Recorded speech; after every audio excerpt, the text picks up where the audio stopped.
Here we go.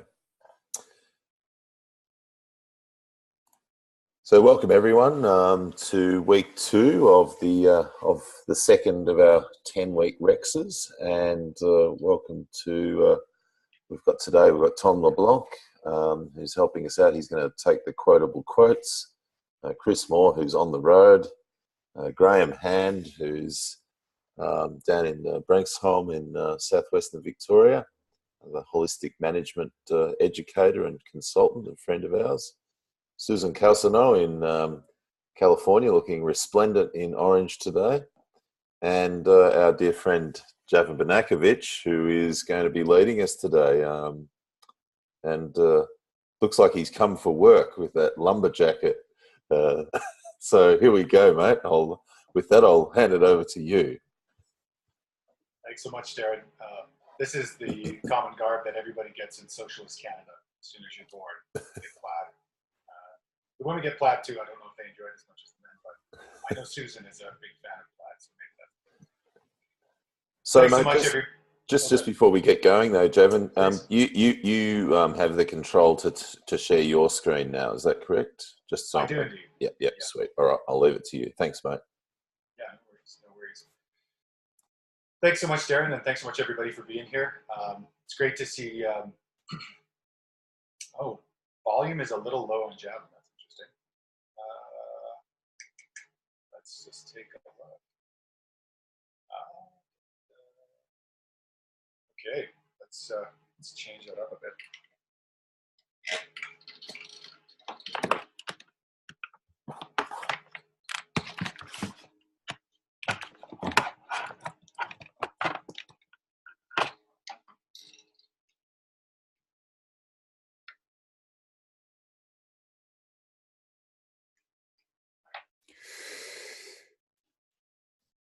All right. Need a bigger mic? No, Robert, it's totally fine. Thank you. Obviously, Darren has ensured that everybody is as sassy as possible. So thank goodness for that. Cool. Well, if we're happy with the sound, and it sounds like everyone's saying that it is, from Tom and Susan's perspective, this should sound about the same that it usually does when we're on calls for the other program. So fantastic. Good morning, everybody. Thanks so much for coming out, or afternoon or evening, wherever you are. My name is Javan Kirby-Bernakovic, and I will be leading you today in holistic context. Now, a few cautionary notes and outliers. I'm sure this will shock those of you who are holistic management trained. I am not holistic management trained, nor do I put a capital in front of anything that I do. I'm not a capital P permaculturalist. Unfortunately for Darren, I'm not a capital R agrarian. There's a lot of different tools and toolboxes that I use, and I use them as they're needed and as they come up. Because of that, I've been able to work with holistic context for the last 5 years and to really take some of the pieces that I felt were useful to innovate and improve upon them, and the parts that I felt were cumbersome or potentially had a jargon piece that were baffling or just created a lot of bewilderment, to simplify it a little bit more. So my approach here with context is really to ensure that context can be used to ensure that that big pattern of mindset is taken care of first and foremost. As Darren's already introduced you to the Agrarians platform based upon the scale of permanence created by P.A. Yeomans, these are dependencies or big patterns to small patterns. And as the climate, everything is dependent on the climate that you have, so too everything is dependent on the climate between your ears. And if that climate is well identified and well sorted and well worked with, everything else actually becomes a lot easier. The less you know about the internal climate between your ears, or more importantly, if you're working with a group of people, the internal climate between their ears, the more difficult everything else is. Every pattern, every decision, where to put the hog barn, where to slope the grade of the new garden, where and how to do vendor sales, what the pricing looks like, all of that becomes very difficult, because literally the decision makers within the project you're working on are not on the same page. And so I've done this work now for the last 3 to 5 years. And one of the major things when groups come together, or families or couples come to me to work one-on-one, is they want to be on the same page. And so this conversation really helps you to get on the same page. And if you're working in an enterprise that is bringing in anybody new, a new farmhand, a new partner, potentially working with a new organization because of any sort of economic or environmental collaboration, you have a document, a living document that shows them exactly what it is that you're working upon. So if that all makes sense starting off, what we'll do is we'll jump into the presentation, and I've changed this a little bit for folks who have seen this before. I've got a worksheet for folks to follow along with if they are indeed interested after we get through some of the content pieces and we move on to creating context for yourself. So for those that are interested, I'll put that up pretty quickly. But as I understand it here, Darren, the way the chat works is anybody who's on the call or just the folks who are the panelists. Is that true? Or is that everyone? Correct. Awesome. So I'm going to ask a couple of questions as we go about here.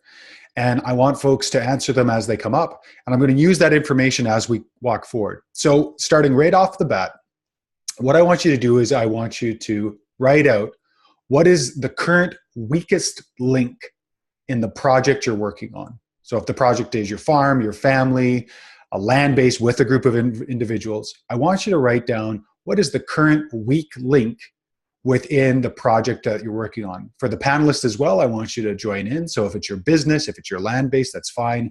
Choose a project you're working on and write down what is the current weakest link. What is the big issue that is the conversation? And as we have Robert, who just decided to put down as financial, I'm going to push you guys even further. So what about the financials? Just all of it? Is it documentation? Is it conversion? Is it we don't have enough clients? We don't have enough sales? People don't know about us?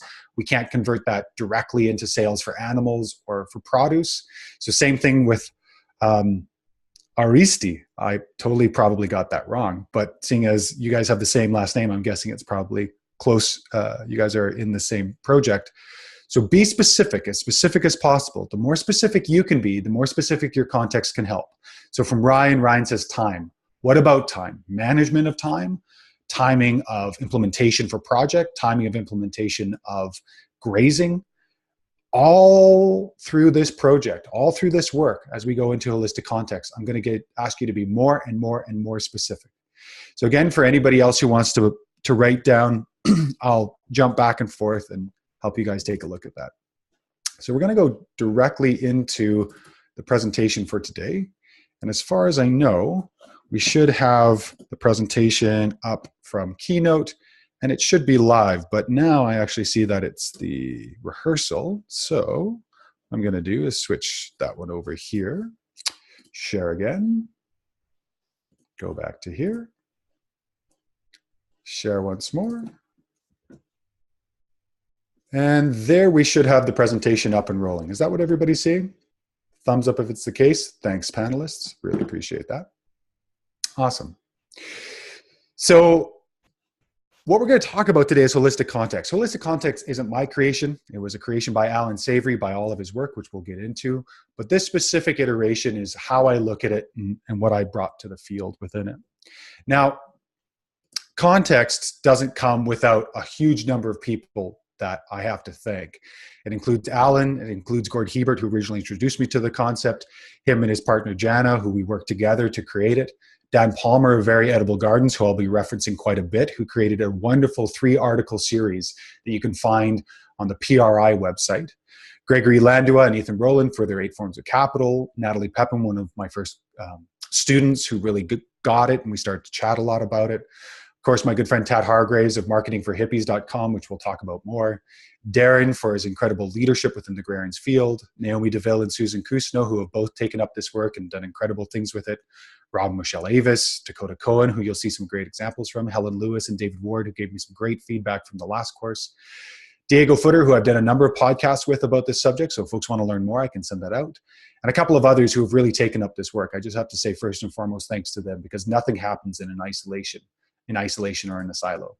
So a little bit of a short history. I was born and raised in Calgary, Alberta. For those of you that don't know about Alberta, Alberta is an incredibly productive oil-producing entity within the country of Canada. It's a province. And I like to joke that Alberta was the one-night stand product of Montana and Texas, sort of bigger, better buck, and the lone rugged woodman. I came up with a lot of that sort of mentality. I was born and raised in construction, so I worked with my father from about age 11 to about age 23. We did exteriors, interiors, we did new builds, renovations. I had a lot of experience in construction.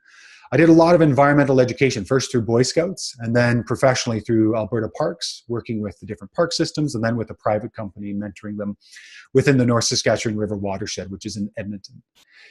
And then about 8 years ago, in 2009, I dipped my toes into permaculture. Now, I dipped my toes during a permaculture design course, and one of the things I realized that was going on here quite quickly was that I knew that it wasn't the end point. It was a great beginning point, but wasn't an end point. There's a great quote out there that a permaculture design course is a great place to start, but a terrible place to stop. And in that, I opened up my toolbox wide, and I opened myself up to Darren's work at the time, to Sepp Holzer's work, to Jude Hobbs and Brandon Bauer, lots of different pieces. And throughout that time span, throughout the last 8 years, I have had the opportunity to work with many mentors and many projects.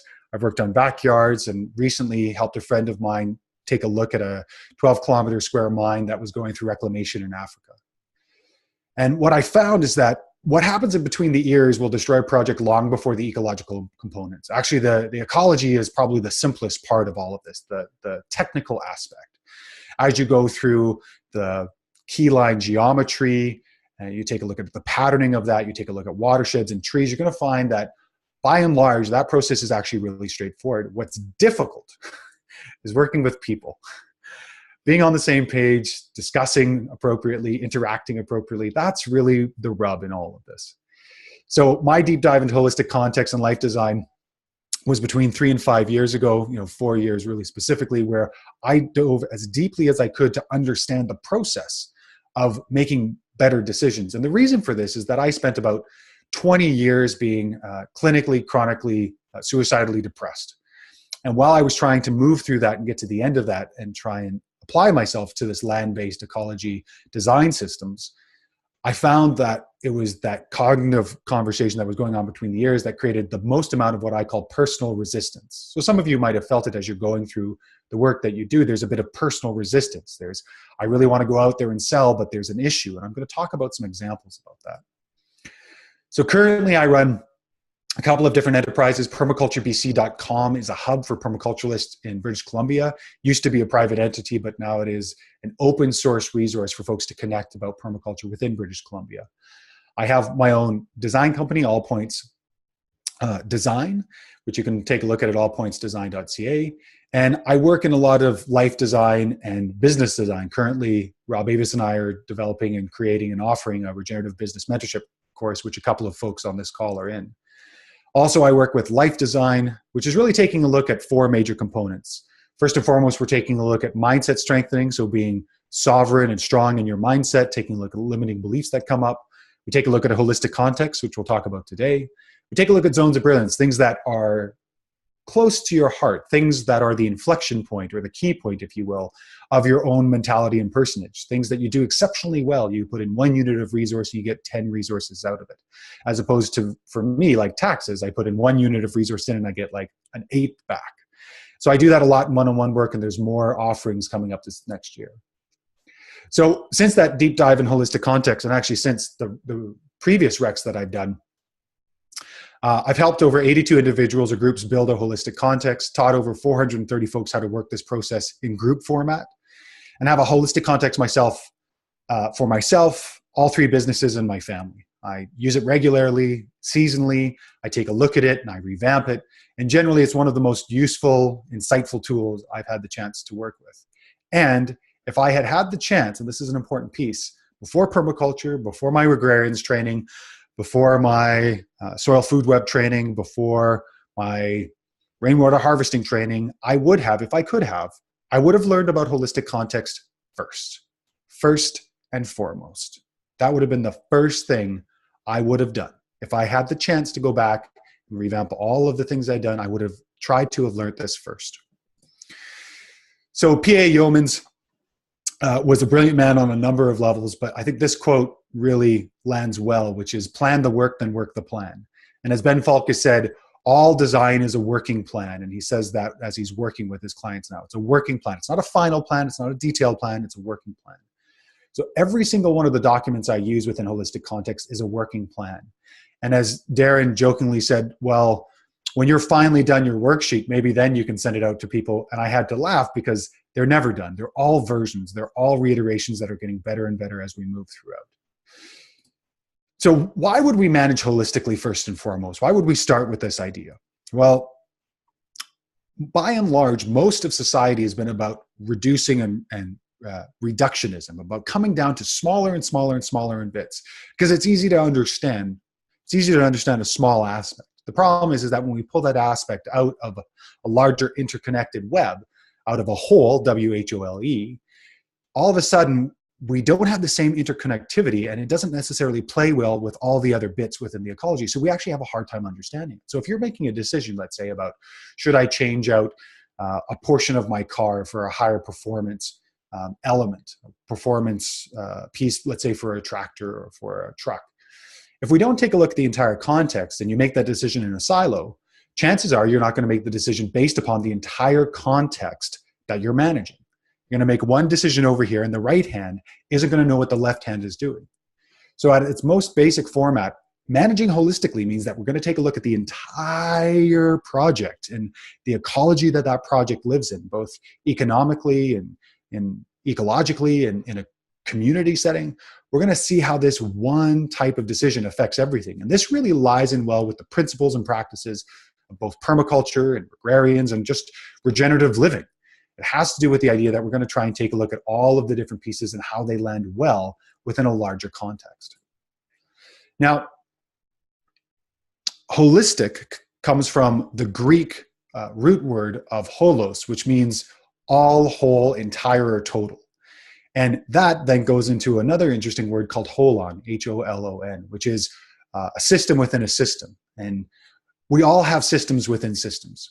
Susan Cousineau and I have been developing a podcast called The Science of Permaculture. And recently she dove really deep into the stomach's flora and fauna, all of the incredible gut biome that there is. And that gut biome is a system. It's a whole, W-H-O-L-E. It's a holon inside of the system of your body. And of course, within it, there are communities of different types of organisms itself. We are all nested systems within nested systems.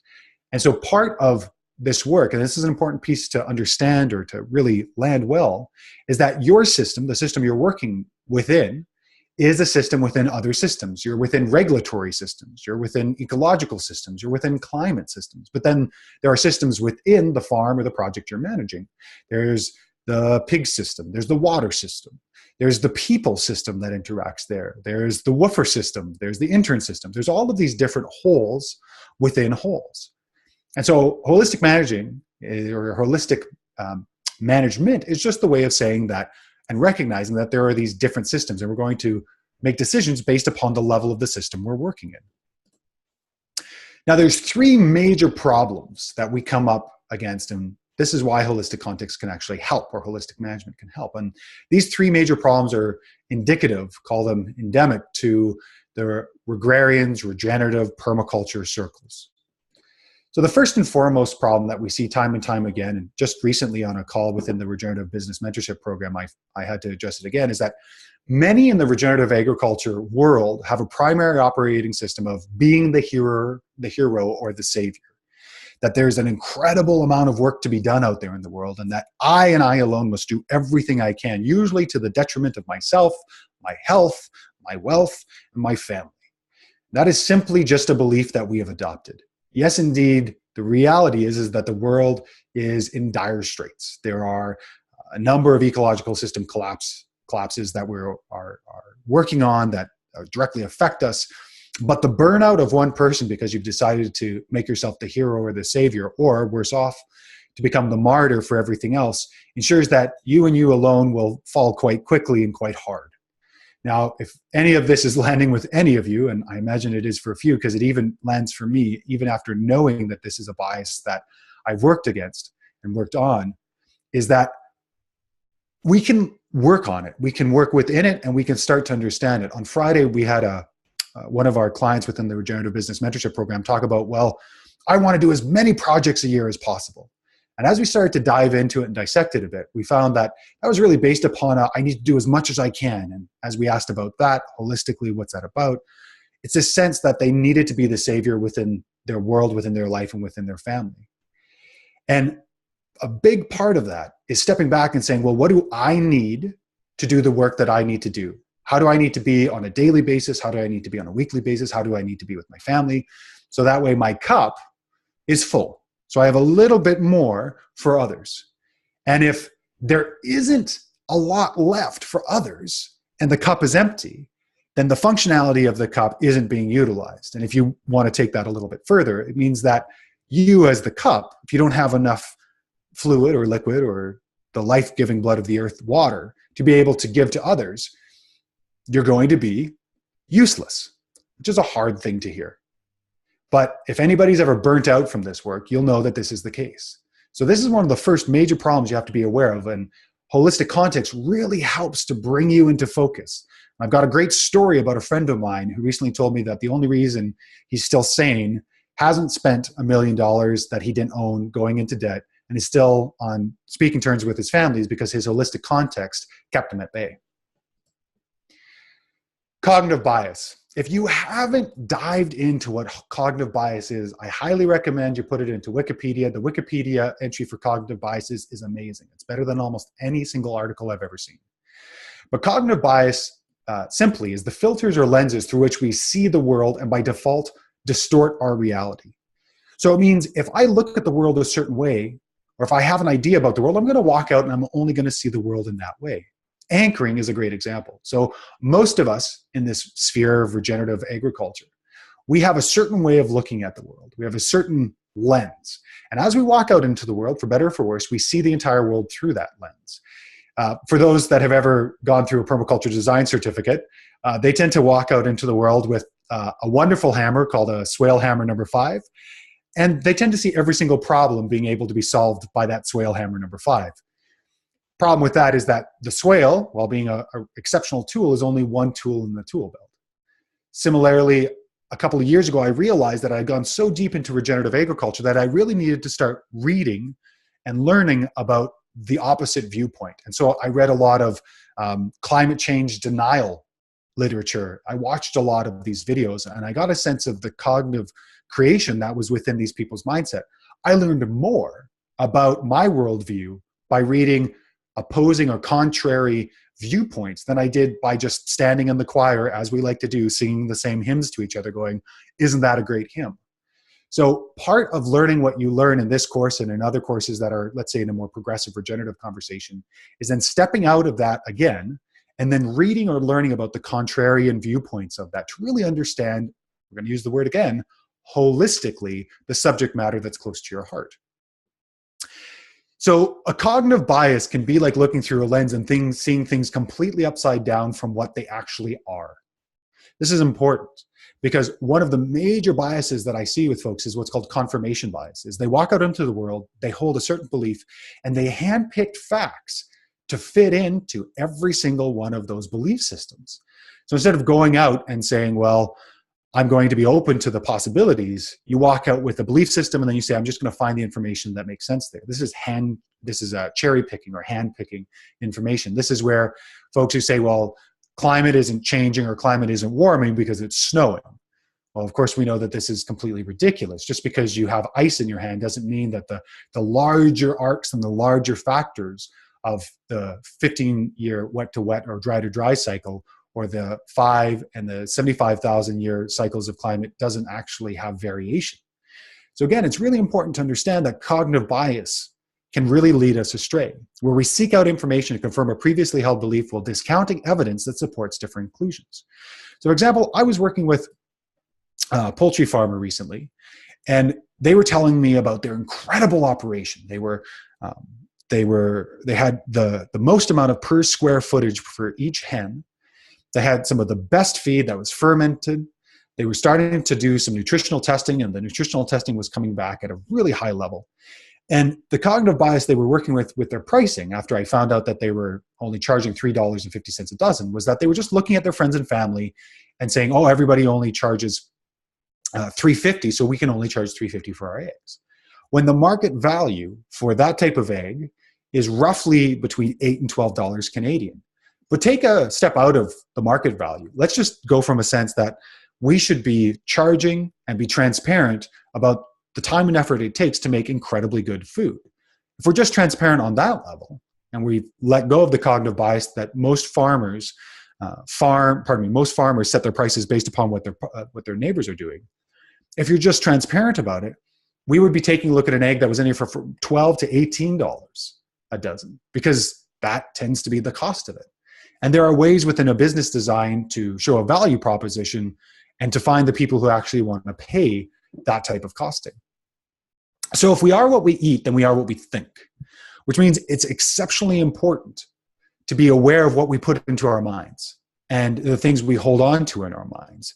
So too, as many heavy metals and different types of chemicals are fat soluble and stay with us for a very long time, we have to be careful of the things we think and the things we bring into our mind. We need to question a lot of things that come in. Again, holistic context is one tool that helps us to create a safeguard against thought processes that maybe don't serve us in the long run. So let's do a bit of a review. Our beliefs create the lens through which we see the world. We need to know our beliefs because it's like sourcing our food. And we need to know what makes us up, what makes the cognitive process inside of our heads. Do we see the world in the way that it is, or do we see the world in the way that we want to see it? And this is the conversation of as it is, or as we want it to be, or as we wanted it to be. As many of my friends who are going through succession right now with older generational farmers, most of those farmers are seeing the world as they wanted it to be. They want it to be the way it was when they started, when indeed it is no longer the same. So in the chat bar, just quickly, what are the beliefs, both bad and good, around farming or land-based enterprises that you know of or you hold? And to give you a bit of fodder to start this off, panelists and participants included, there's that far-flung belief that brown eggs are healthy or more healthy for people. Sort of this idea that brown rice is healthy. Another belief, we should only charge what our neighbors are charging. It's another belief. Belief that farming is difficult, hard, or is a poverty-induced situation or system. Great. So Daniello has farm people will end up being poor. It's a great beginning on the beliefs that we have. Another belief that Susan has, farming is impossible if you don't own substantial amounts of land. Great point. And I think both Curtis Stone and Spin, small plot intensive farming, has shown that that is not the case. You can't make good money farming. Yeah, Tom. Animal agriculture is the most destructive thing on the planet. That's coming out really quickly now in social media. Locals can't afford the quality I produce. Farming can contribute to a better world to live in. People will buy what we produce. Limit to what we can charge based upon our neighbors' stories charge. No one will want to do it with me. It's a great piece. So lots of community. So now we're getting into some of the community beliefs. Regenerative farming can be the premier asset class in an investment portfolio, from Kevin Muno. Great conversation there. It is indeed a belief. And all of these things are beliefs. Just as if we go back 15,000 years or 10,000, all depending on the folks you talk to, when agriculture began, we moved out of a diet that was largely gatherer, largely hunter, and we moved into agriculture. Now, for folks who are interested in this type of work, brilliant book called Sapiens, most recently that's come out, has some fantastic new research. Talks about how if farming was a experiment by all measures of human health, this will be a hard one for some people to listen to. It was actually a failed experiment because we didn't have improved bone structure, we had reduced teeth structure, we worked more hours, there was actually more famine than before because of the hoarding aspect that farming can induce within civilized societies. All of these processes would have potentially come back down. So we have this wonderful, interesting belief in Western culture at the time and the date that we're in, that farming is the penultimate process to move away from grocery store or factory farming, small scale farming, which is true. In that context, it's true. But if we took another step back and took a look at a larger time span, is it actually true? Or is it a belief that we hold to be true? Is it a myth? And this is really where a lot of people start to rub up against their own personal resistance. As soon as we say the word myth, you start thinking Greek myth or Greek mythology. Myth is just what we hold conventionally as a society. It's the conversations we have. And if you've ever been around somebody who was, call them an exceptionally good talker, they have the ability to change through charisma and through conversation the beliefs of people in a short period of time. Everything we do on a day-to-day basis is held by belief. Again, this is going to be tough for some folks to swallow, and I appreciate that, and I want to acknowledge that. But I also want to acknowledge that a lot of what we're going to talk about today is probably going to create some friction. So just going back here, Sapiens, a lot of folks giving it a thumbs up, and few more beliefs. Organic foods are for the elites. Supporting local farmers, better for environment, economy, and health. Great. So thanks so much for participating. This really sets a good tone for us throughout this presentation. So then let's jump into Mr. Alan Savory, who at the time was working within a game park in Rhodesia, was working and creating the management process there, and was tasked with the problem of how do we stop this overgrazing that's happened? Because I thought we did everything we needed to. We fenced in property, we got rid of the humans, we got rid of the predators, now we have these grazers. What's the problem here? And he came to the conversation that the culling of 40,000 elephants should be the result or the solution to that overgrazing. And so he took a certain type of information, took a look at, well, just looking at the overgrazing. Well, who's doing the overgrazing? The elephants? Well, let's get rid of the elephants. Now, if you pull back that lens far enough, as most of you know, there is a predator-prey relationship, which is one of the major tenets within holistic management. And if you remove the predators, all of a sudden the prey don't have to do a number of the grazing processes that they normally do, mob stock grazing, intermittent, moving quite quickly.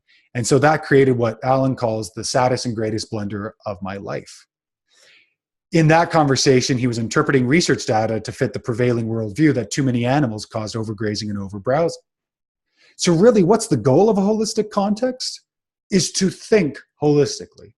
Not to have this beautiful tool that you use every single time, but to use it and to use it and to use it to develop a conversation that allows you to think holistically.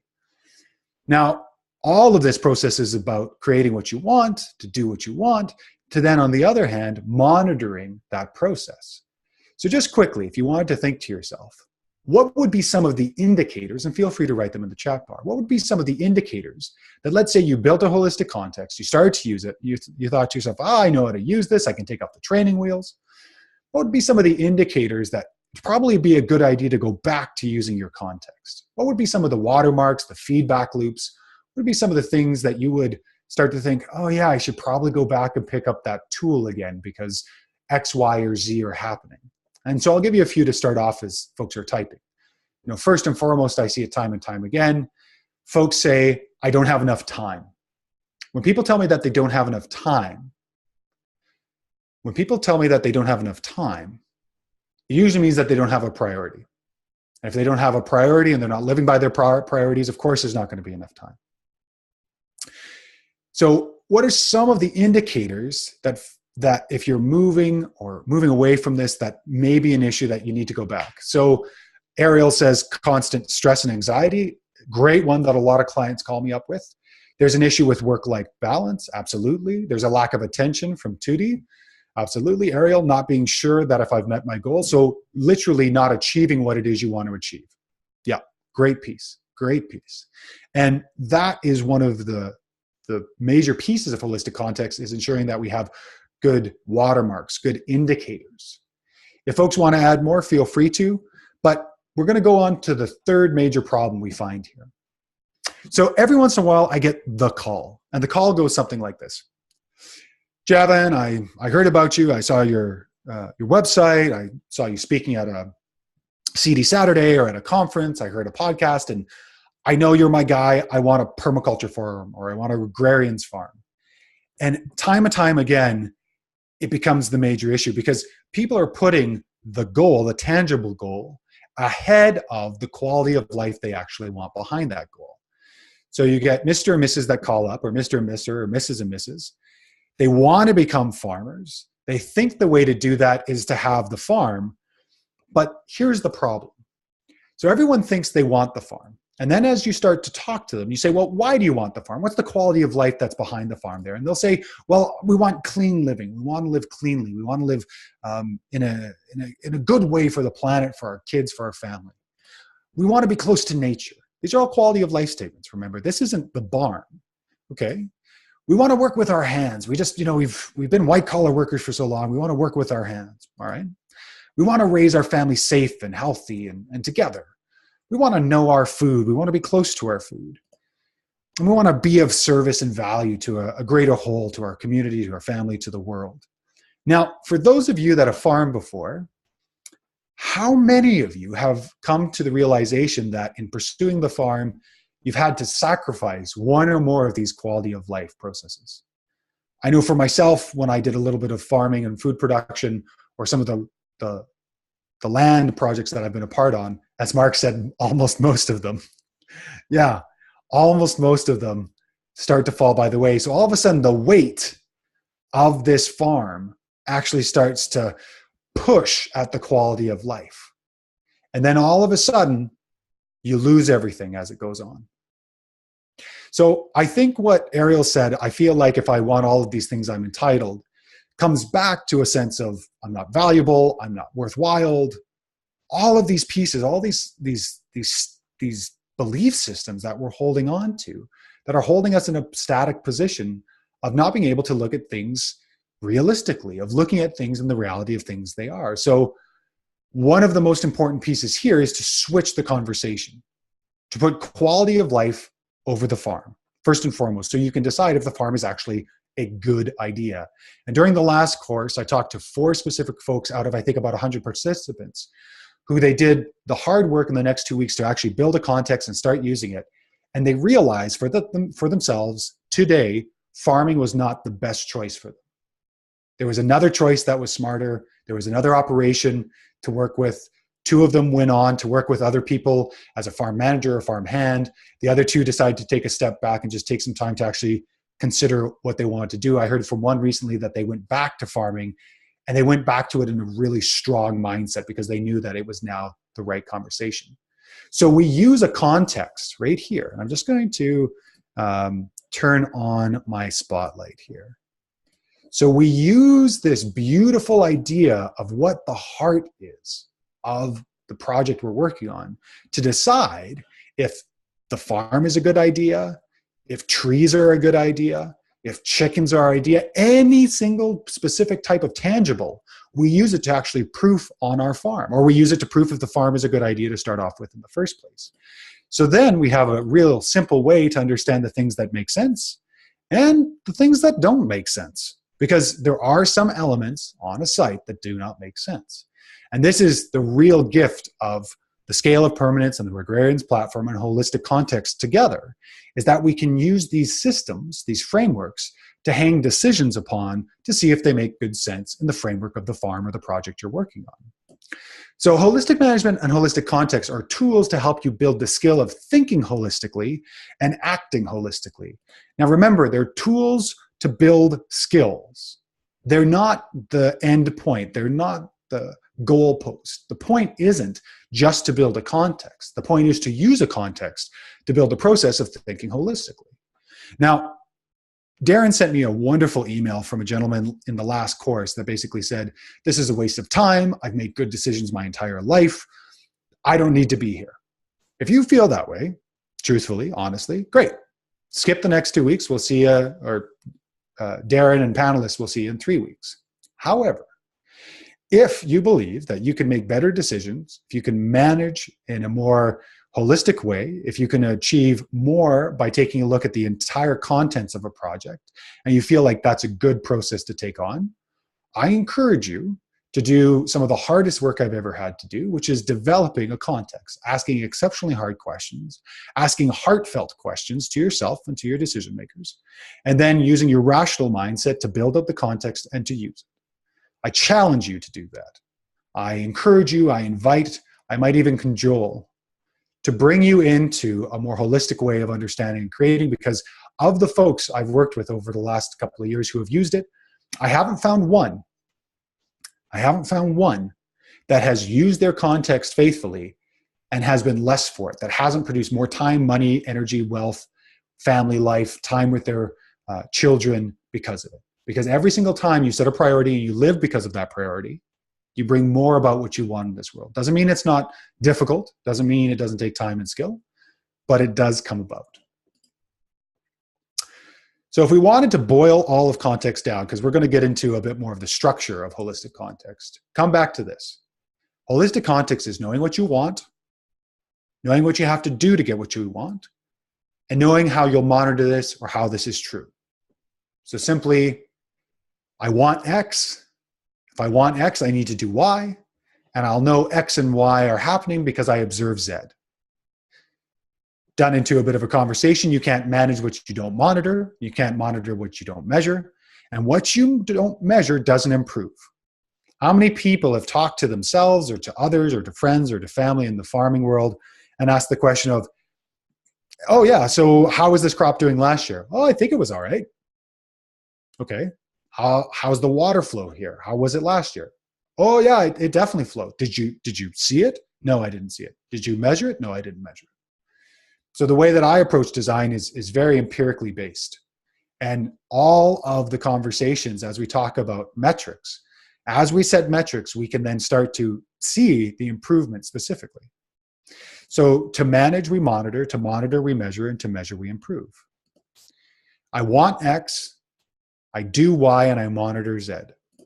So first and foremost, what are you managing?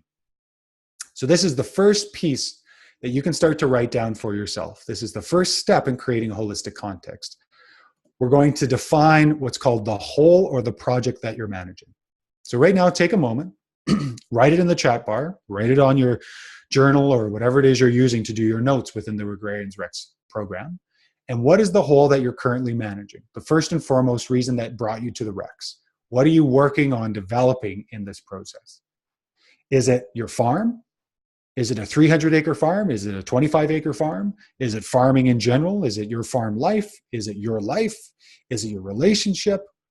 What is it specifically that you are developing? And we'll just wait a second here, and as we start to have a couple of folks enter into the chat bar, we'll just read them off so folks can get a sense of it. Again, the more specific you are, the more useful this first step is.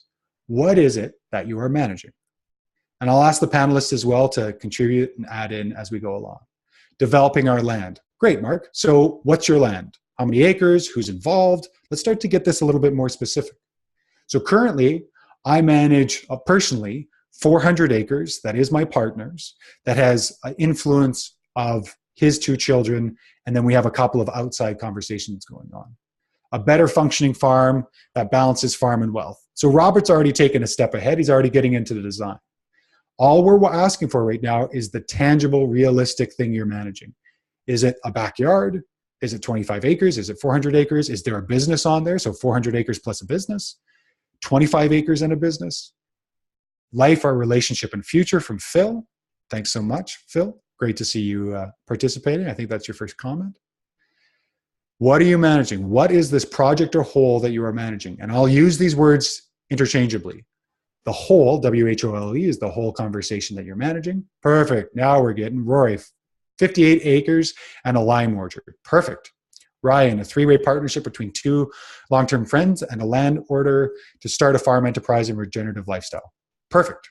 So I would say those last 2 are exactly the type of whole that we want to define. So that's the first step here. What is that whole? Aristi, farm plan to help us improve efficiency. Okay, so now we're already getting into the plan. So we're just asking what the whole is. It's a farm, I'm guessing, Aristi. It's a farm, 25-acre farm, 40-acre farm with a few people. So already we're getting into the design. And this is the big issue we find more and more and more with folks is that they come to these processes and they've already said what the design's going to be. We're just kind of coming back. Pig farm, 86 acres, family of 6. Perfect. Aerial, professionally, the grazing, beef, and social systems of 900 acres across 2 ranches. Also includes 700 acres under someone else's management that is still part of our operation and looking to bring it closer into our management. Perfect. Lovely. From Toby, productive and healthy lifestyle. Fantastic. Kevin, team of 10 to 15 people to execute a business plan to manage 43,000 acre lease, diversified enterprises, slaughter facility, cut and wrap facility. Fantastic. Susan, 0.22 acre, production inputs, burn rate, livestock, existing plants, relationship, household. Some people aboard, 2 home-based businesses, teaching job. Great. This is exactly what we're looking for. We got there in a really short period of time. Great to see. Awesome. And then we'll just grab a few more. So Chelsea, thriving 65-acre farm. Currently with my teething 1.5-year-old. Yep. Start to get to some quantitative and descriptive conversations. Family farm from Serrano. 60 acres, 5 shared multiple occupancies, managed 5. Vetiver nursery, fantastic. Oh man, I want to ask you a bunch of questions about your vetiver production, but that's not why I'm here. William, developing a plan to transition a 300-acre farm from traditional practices to a self-sufficient farm homestead. Great, awesome. So I think we've got that well taken care of. So back to the context conversation. So we've got this whole, and we've got life on the other side that's always coming and starting to talk to us. So that whole is really built into the present and the future. So what is currently true and what do we want to be true? What is the reality as it is today and what do we want to be true in the future? Life likes to throw us a bunch of ideas, decisions, and actions. And context becomes interesting because all of a sudden we have a test to see if this is a good idea or if this is a bad idea for this whole that we are managing. A way to understand, is this going to support the whole that we want in the future or not? And this is where holistic management has done an incredible job. This context-specific approach for making environmentally, socially, and economically sound decisions towards a holistic context. And a big shout out to the Savory Institute, Holistic Management International, and Grassroots Family Farm. They've been an incredible, important process of bringing this into a larger context and conversation. For folks that are interested, I will make this presentation available as a PDF towards the end of the conversation here. So let's take a look at this whole conversation. Originally, holistic context, as defined by Alan Savory, had what's called the whole under management, which is just the present, the holistic goal, which was the future, and the testing questions. Now, as I've started to work with this, I've changed things so that way this just says inventory, because whole under management was a little confusing for most people. And to realize that this whole piece together is actually the holistic context. This is the context of the project. We have the goal, that's the future, the inventory, that's the present, and the testing questions we use to make really good decisions.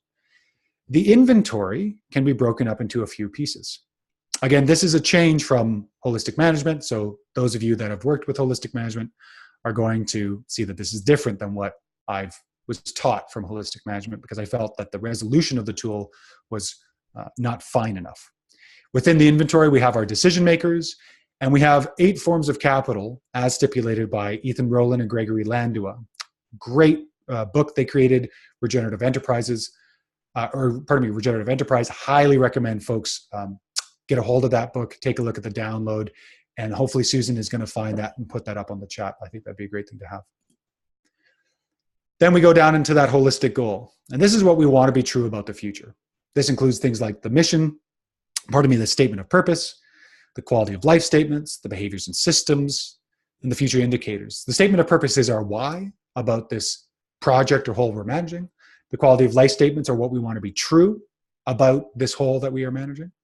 The behaviors or systems are the things we have to do to inject truth into the quality of life statements to make sure that they actually are true. And the future indicators are how the future will look if all of this is true, or the indicators that we're moving towards the future.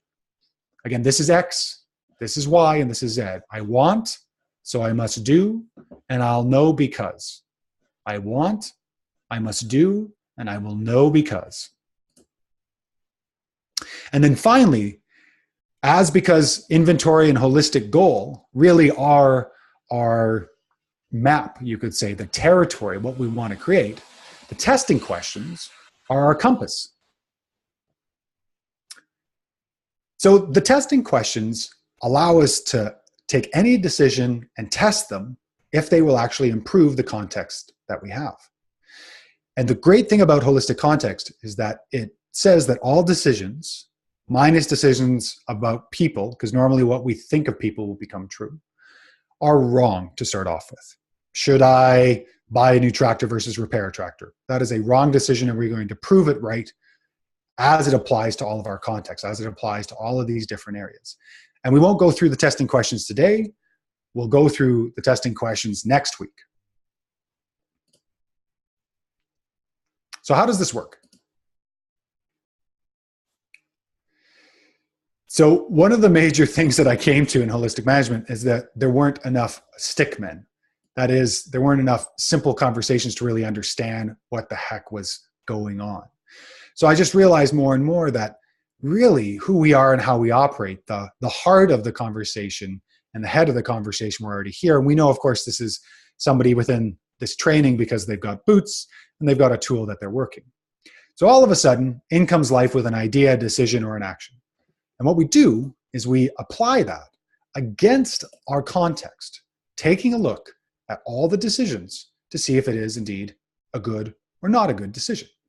Sometimes as we run it through, we go through just one decision testing question or all of them to realize it's not a good idea, and we are better off for making that decision. Sometimes we take a look at all decisions, all testing questions, and sure enough, it is a good decision that we should keep and create. As a process, as we go through this, just because we made the decision it's a good one to make doesn't mean we're done with holistic management or holistic decision making. It means we have to go through a process now. So there's the idea, the decision, the action, which we test by assuming it's wrong. Then we get into deciding should we or shouldn't we, or should we reform the decision? And that's one viable option. Maybe this decision isn't a good idea for this whole that we're managing, this project, so we have to change it a bit. Then we get to establish indicators. How do we know that this will be improving, or how do we know that this will not be improving? What's the first indicator that this decision is a good one? That we've made this decision, what's the first indicator that this is a good one? What's the first indicator that collaborating with someone is a good idea? What's the first indicator that not collaborating or dissolving a partnership is a good idea? How do we know that it's a bad idea? What's the first indicator that we're going to know that that's an issue? We design, we plan, and we implement.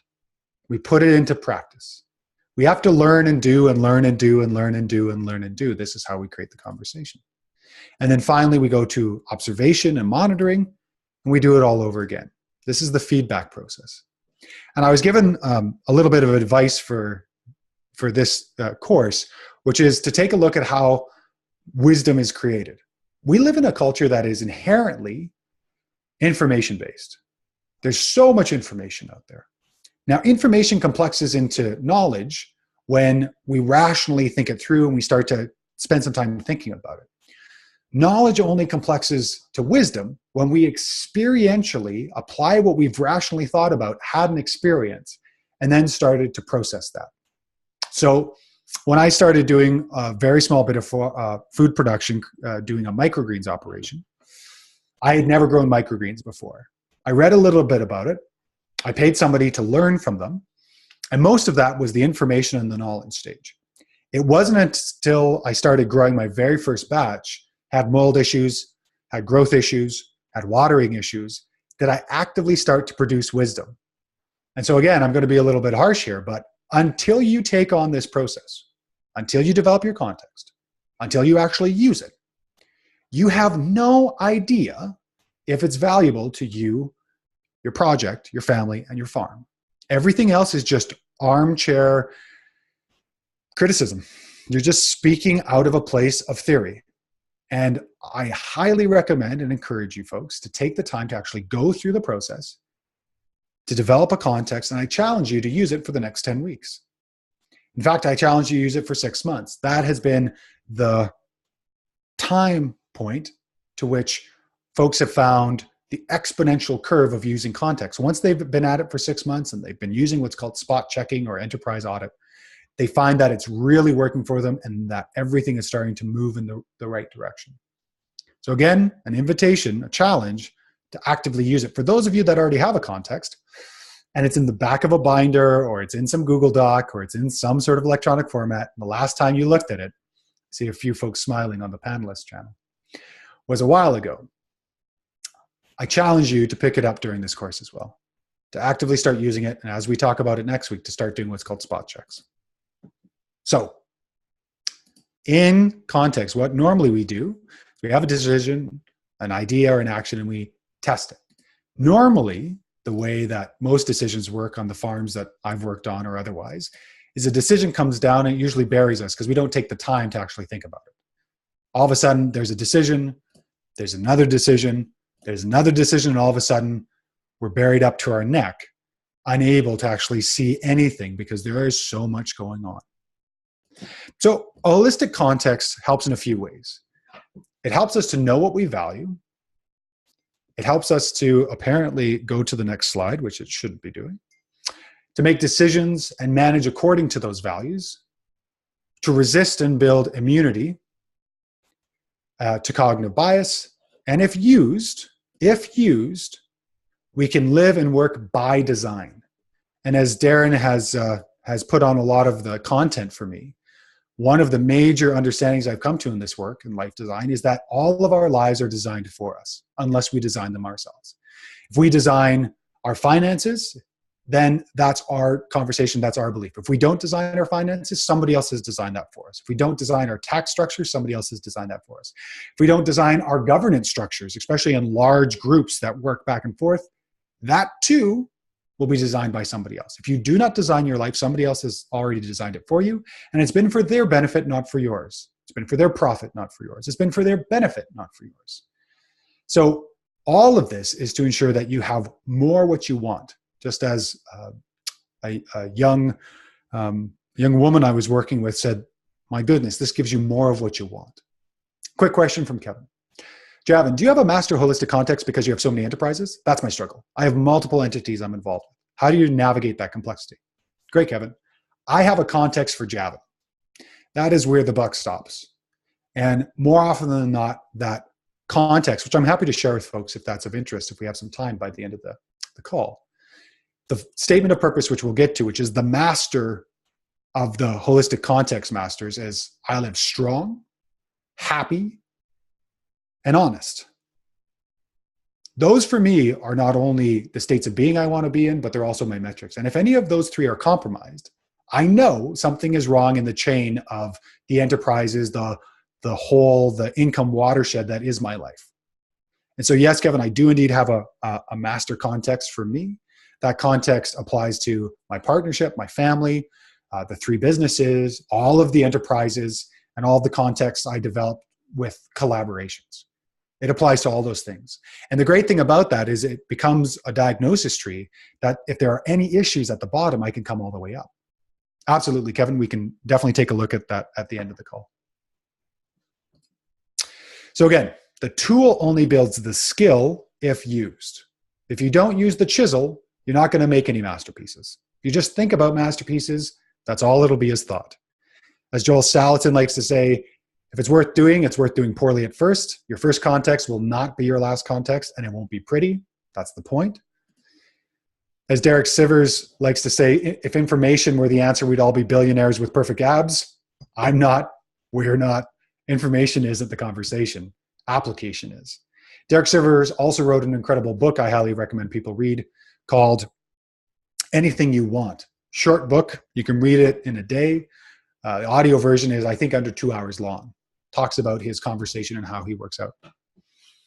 The major principle I want you to take with all of this is to get it down. That's the first point. Get it down, get it on paper, get it on electronic document, get it down with crayon, get it in the mud, however it is you want to write it, however it is you want to do it, then get it good. Don't worry about it being perfect. If you stop there, it's going to be impossible. As Ariel would say, write it in blood. Fair enough. Just put it down. That's all that matters. Just get it down, then get it good. Get it down, get it good. Get it down, get it good. And you're going to hear this from me a bunch. We're not worried about being perfect. My context today, I look at it and there are things that are no longer true, that are no longer perfect. We have to move on from that conversation. An indicator, a future indicator. If you don't smile or laugh with insight at your context, it may be true, but it's not going to be raw and honest. So you may have this beautiful prose, this beautiful conversation of, I desire to live on this land in harmony with the birds and the trees, and it'll be a bit like a Disney movie where all the birds will land on me and everything will be lovely. You know, that might be true, but it's definitely not raw and it's definitely not honest. So first and foremost, when you write something here, when you talk about something in this process, you're going to have to look at it and really smile at it to make sure it's true. So truthfully, when I go back to my context, my statement of purpose, and I say, I live happy, strong, and honest, I still smile, because those things for a guy who's been or was clinically suicidally depressed for 20 years is exceptionally important for me. It's an exceptionally important piece just for me. Maybe not for you, but for me, it's an important piece. And this is why context is so personal. Use your voice, your language, or your slang. I was working with Seth Peterson, and he revamped his holistic context to use his own words, to use a little bit of cursing and swearing. And all of a sudden, he started to use it because it was in his language. This isn't about Hallmark language. This isn't about any of the examples I'm going to show you. You can steal their examples for sure, but just put in the way you speak, put in the way you talk. And if swearing's the way to do it, then go ahead. But make sure that that's the conversation. All right. So that gives us, we're after our first hour, that gives us the general outline of this conversation. So what I'd like to do now is I'd like to switch gears. I want to give people access to a worksheet I put together. And I want folks to start to go through and develop this process as we go through. So what I'm going to do is I'm going to pass this over and put this into the chat box. And this is a worksheet so that anybody can follow along here. And as we go through this, we can start to ask the questions that we need to start to develop this context in real time. So I'm just going to put it over here. Now, all of you can view this Google Doc first and foremost, but none of you can edit it, which means you're going to have to go to File, make a copy, and make a copy for yourself. This ensures that none of the core content is changed, and you'll have your own copy. So I recommend everyone do that now. Take a chance to go to this link, make a copy, and then start to work on this copy as we go through the next process step by step. We're basically going to bite off the context one little small bite at a time. So take a moment, pull that together, and I'm just going to answer one of the questions that I saw here from Ariel. Where's the link? Can't see the link. Aha! That's because I have sent it to the panelists, not to everybody. So I'm just going to put to all panelists and attendees, and that should be it. If there's any other issues, just let me know right away if you can't see it or if you can't copy it as I answer the question. So from Ariel. Javin, I'm curious what you think about developing context with friends. I found it helpful to do my own context alongside a friend for accountability and momentum. But I wonder if you worry about too much cross-pollination influencing an individual's assessment and development of their context. Great answer. So Ariel, good question.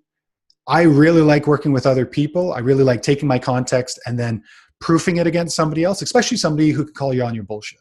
Somebody who can look at it and go, you know, that sounds good, but that's not actually what you need. That's not actually what you want. So I highly recommend you do this. I have 3 people that I go back and forth with context about. Susan is one. My buddy Rob Avis is another. And we go back and forth with context quite a lot. So great conversation, and really appreciate that question. So for everybody else, I want you to go back to this document, and I just want to go over some of the principles to work with here. So we talked about wisdom first and foremost, that wisdom is the measuring stick and the goal. It's not only what we're trying to get to, but it's also how we know we're getting there. And that's because we're doing this learn, do, learn, do, learn, do, learn, do. Learn the process, apply the process, learn from what you have applied, rinse and repeat. So learn from the process, apply from the process, rinse and repeat over and over and over again. So this is the important piece as we go through here, is really understanding this process to build this process for us. So as we go down, we're going to get it down, then get it good.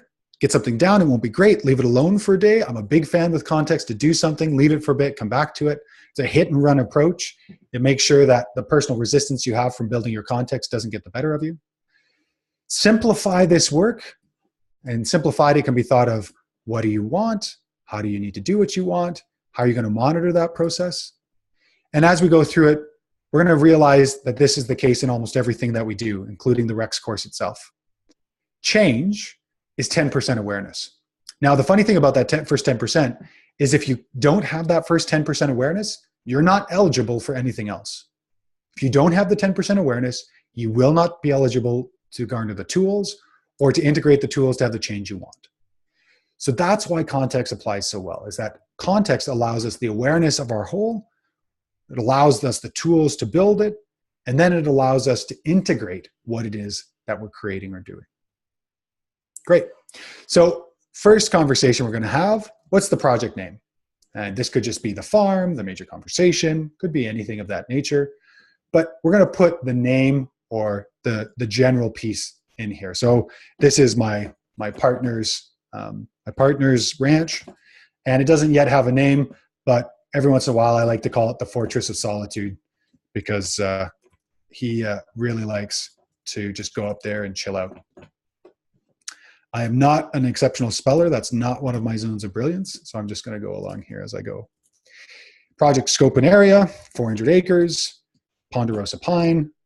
Ponderosa pine. There we go.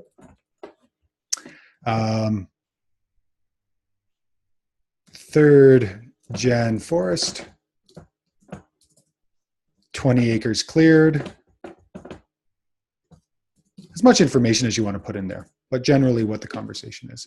And the major portion here is that this is a family property. Great. Just going to go back because I'm seeing some notifications and see if there's any issues here.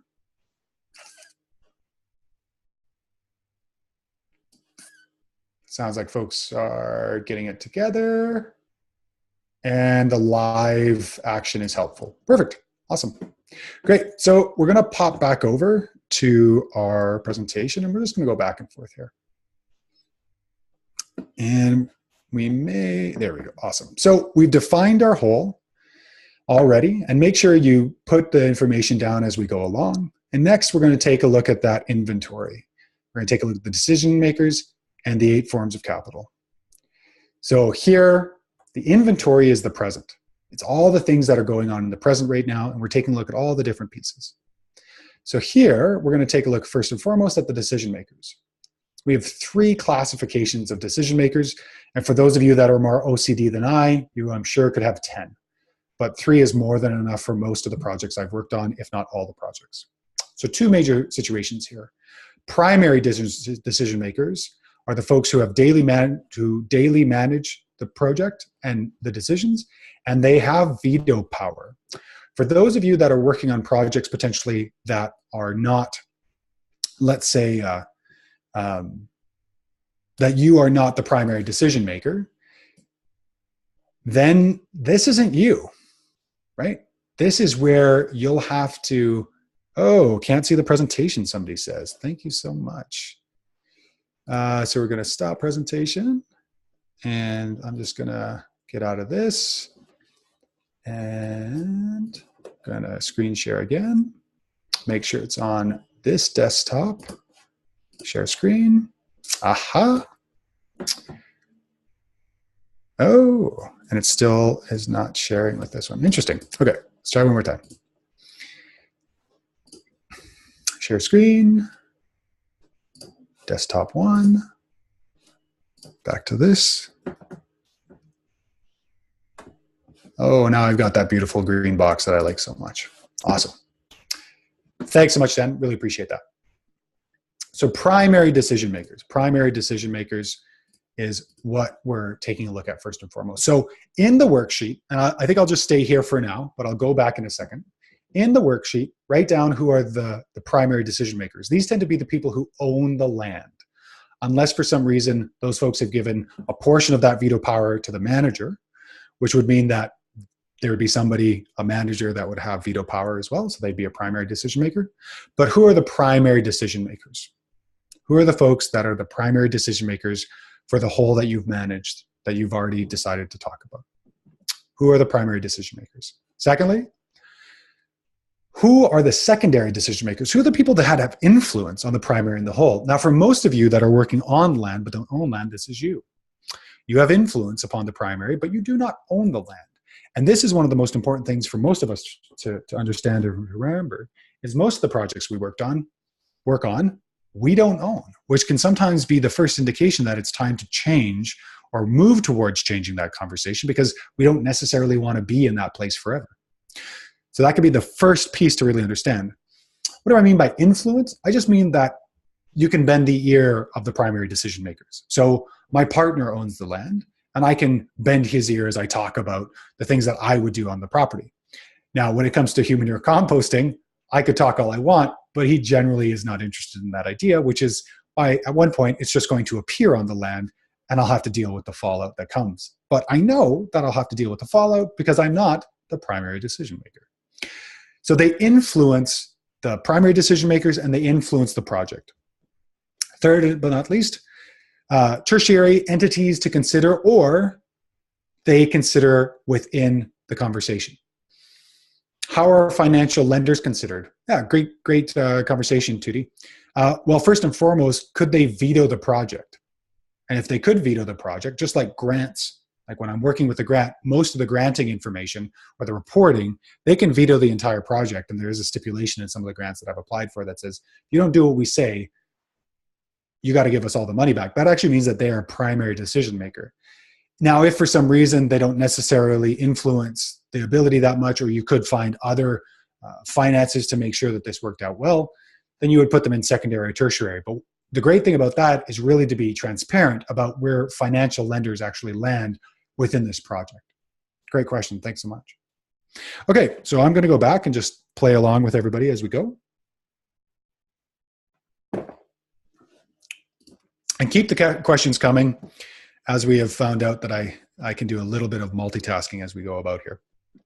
All right, so I'm going to share screen again. Go back here. Great. So decision makers. So primary decision maker for me is my partner. You'd be putting their name in here. To protect the innocent, I won't be putting his name in here.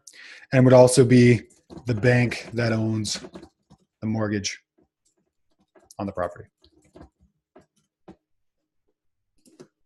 Now, further to this, there is a regulatory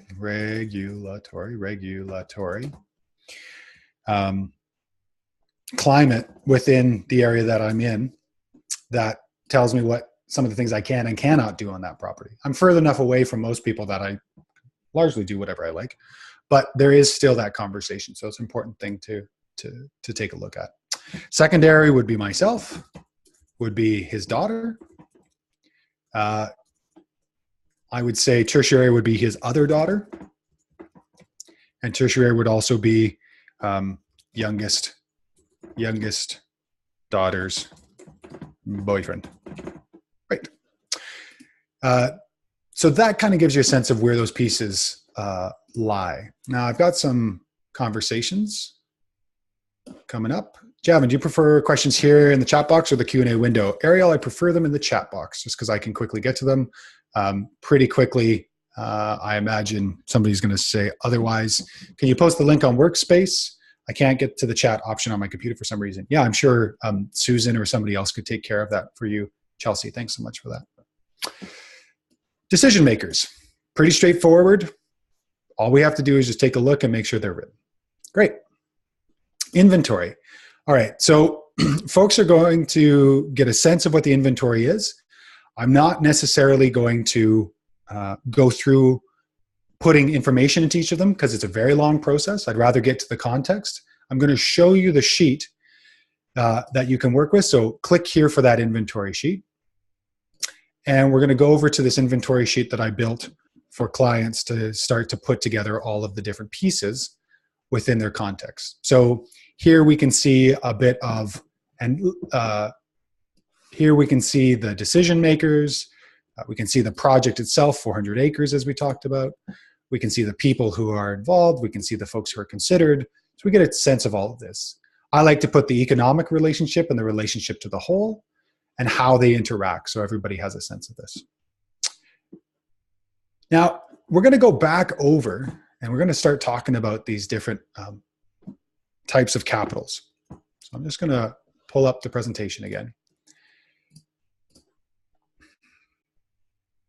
So that's the decision makers. Now we're going to take a look at the different types of decision makers and how they apply. Now, originally, holistic context had 3 specifics within the whole under management: decision makers, resource base, and money. I felt that resource base and money was a little ambiguous, or call it a rough resolution. So I went a little bit deeper, and I went into the 8 forms of capital. I thought this was a great way to bring this to a bigger conversation. The 8 forms of capital were created by Ethan Rollin and Gregory Landua. And they're a brilliant way of taking a look at specific elements or specific conversations within a whole to understand all the different capitals that we can use.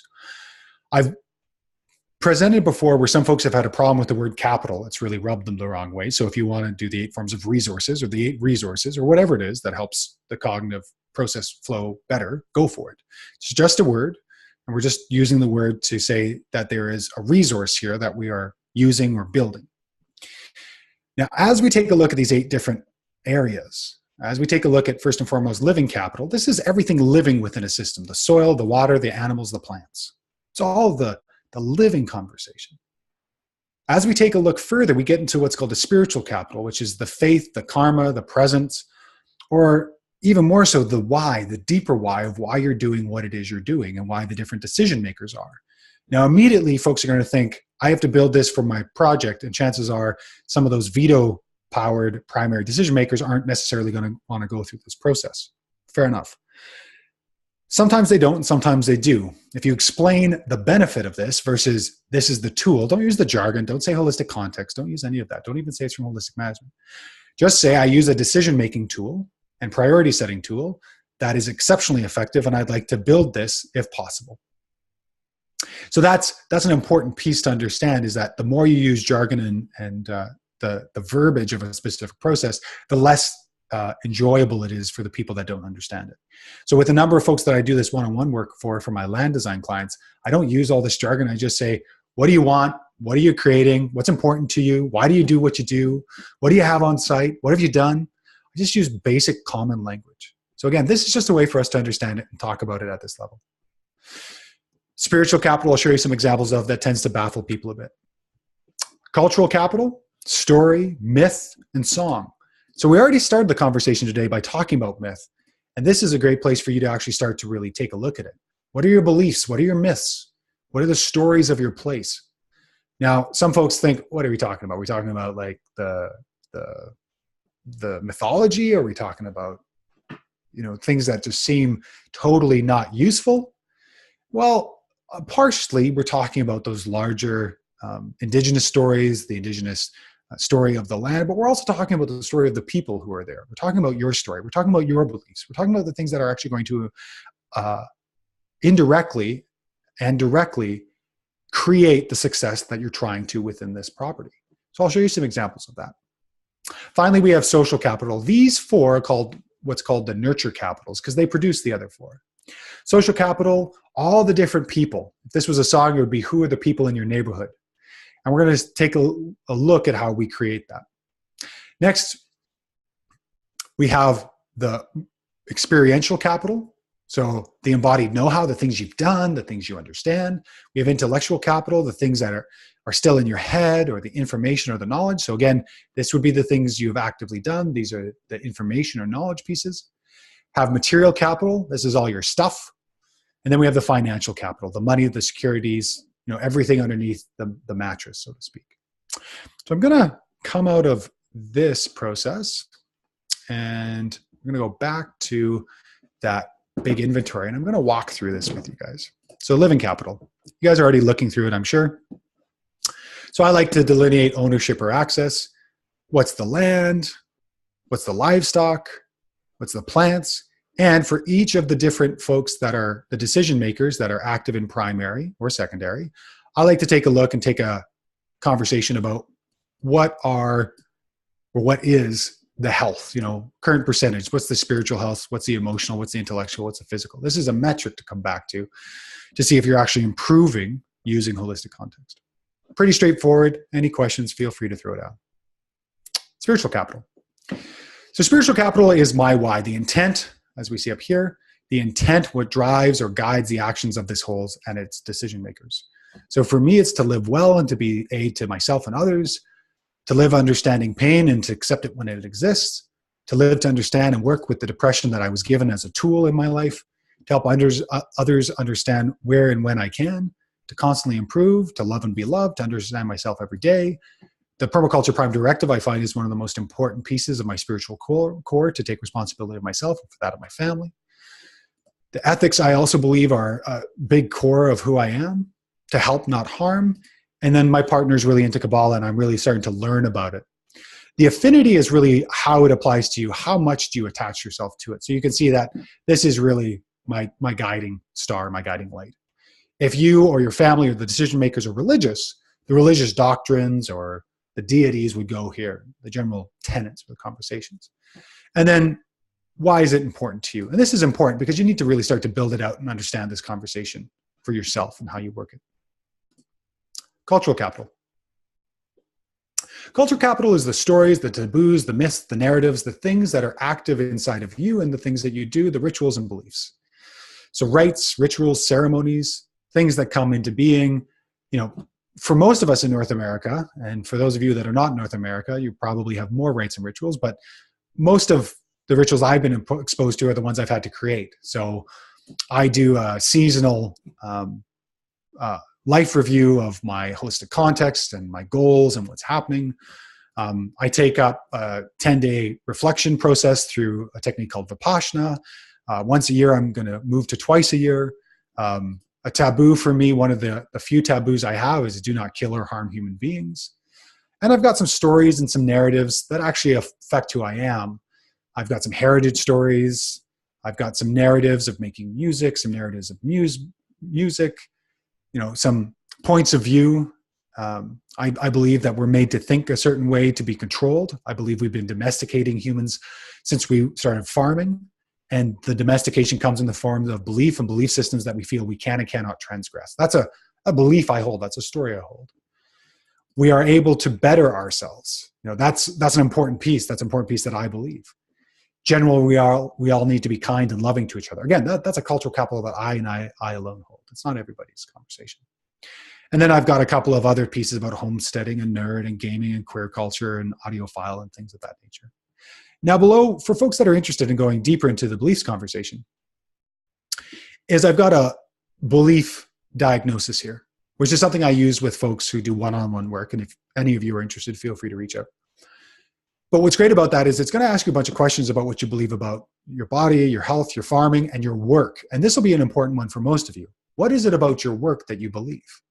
And the way to do this is to do this with a partner and to ask questions and basically say, what do you believe about your work? And when your partner says, well, I don't know, the only thing you can say, the asking partner, what do you believe about your work? And you're going to go, I don't know. What do you believe about your work? Well, I believe that work is hard. Great. What do you believe about your work?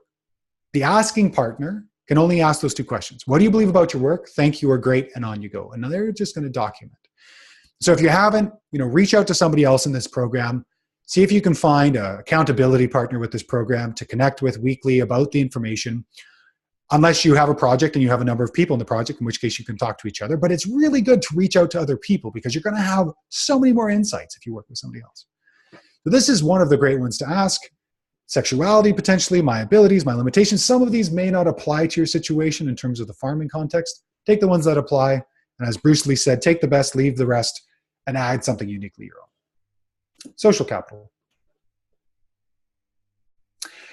So I've used the permaculture zones to delineate the different types of social connections I have within this whole. So daily, here are all of the folks that I daily. This is my zone 1. So if you've been through permaculture, you know about the zones. Zone 1 is where you go to daily. Zone 2 is weekly. Zone 3 is monthly. Zone 4 is when you need to. Zone 5, you go when you absolutely have to, or you just observe. There's a number of conversations here. So for me, I just like to take a look at this to say, who is this person? What's my relationship? Where do they live? And what do I access? What are the skills, the attributes, the capitals I access from them? And I just go through and get a sense of this. Now, why is this important? Well, if your project, and this is true of people, is the sum total of the 5 people you interact most with, chances are if you don't like what's in zone 1, you probably need to change that. Not to mention, it's just a good idea to get a sense of who all these people are and how you actually interact with them. So social capital is easy. Who are the people this project interacts with? When do we interact with them? If you want to make this actually a contact sheet, you can put in contact information, but do it as you need to. I, again, want to just put in a little caveat here. As you're going through the process this week, this is going to seem huge to do in a week, and it is. It's kind of impossible, actually. So what I like to do with context is set aside 20 minutes each day, same time that you can. Take 20 minutes, work on the area that you want to next that's blank. So if it's like, okay, I'm going to spend 20 minutes on living capital and spiritual capital, and just type out all the things that you can. If you don't like spreadsheets, don't use spreadsheets. If you like to use paper and crayons, use paper and crayons. If you like to use a notebook, use a notebook. Don't let the tool or the logistic that I'm offering here affect you doing the work. Don't let it be an excuse or a reason to not do the work. If you don't like spreadsheets, don't use spreadsheets. If you like to use whiteboards, use whiteboards. If you like to take photos of those whiteboards, take photos of those whiteboards. But do and use this in the way that works for you. So those are the 4 nurture capitals, and now we're going to what's called the production capitals. Material capital. So again, for farmers, this may be exceptionally daunting, but here we're going to see all of the building, the trailers, the pest control, the heavy equipment, the trailers, the landscaping material, the haying material, the tools, the miscellaneous, the servicing, buildings, There's a lot. There's a lot. I'm not going to lie here. And then there's all the personal assets and materials. Take some time, go through it if you want to. It's not completely necessary to create your context, but I'm going to show you that the more you do this, the better off you are. Next, what are the years that this has been owned? So this has been owned since the property was created. What's the frequency of use? $9. That's not correct. Let's go into format and number and plain text. Ooh, okay. Try to do that again. Yes, very good. Years owned, frequency of use. This is used probably between 10 and 12 times a year. Importance to the whole. Can we get a copy of the spreadsheet? Daniela, you already do. So in that sheet, you click on that list or click on that link, you go to the spreadsheet, you already have it. Go to file, make a copy, download it, use it as you need to. Importance to the whole being managed, somewhat important, I would say medium. So this is important because it gets you a sense of what these assets are and what the value is to the whole. It also lets you know what potentially would be in repair. And one of the last things to put on there, which I would say is state of repair. This is an older sheet. And for some reason, I can't use my space bar in Google Sheets these days. Awesome. Cool. State of repair. I would say this is also medium. As Susan will find out when she comes to visit very soon. So we're going to go through and put this all down together. 2 pieces that I haven't talked about. What is the current value of this? If you had to sell it, what's the current value? Or if selling a property, what's the value? And what would be the replacement cost? I appreciate this because it lets me know potentially what the value of this asset is for maintenance. So usually it's anywhere from 25 to 50% more than the actual value itself because of time, money, and energy. It's an important piece if you're doing financial holistic management, which is not a part of this course. Experiential. Okay, what's all the stuff you've done? This is like the biggest resume you'll think about. So broad category, construction. I worked in residential construction, commercial construction, and greenhouse construction for 21, 21, and 5 years. Could I go into further detail? Absolutely. I could put in a little piece here and a specific skill. I could go framing. I could put in another skill. I could put in electrical, or I could put in a bunch of skills apparently. Electrical.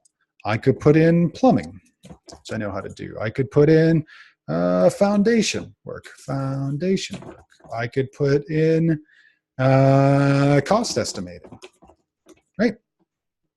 So all of this is to put it out for each of these conversations. Now, some people might be asking, and I see Kevin already has, do we do this for all decision makers? Not for tertiary, and usually not for secondary unless they live on the property. If they live on the property, I'll put this down. So if you go down here, you'll see that this was done for a family I was working with, and they basically went through and put all their pieces.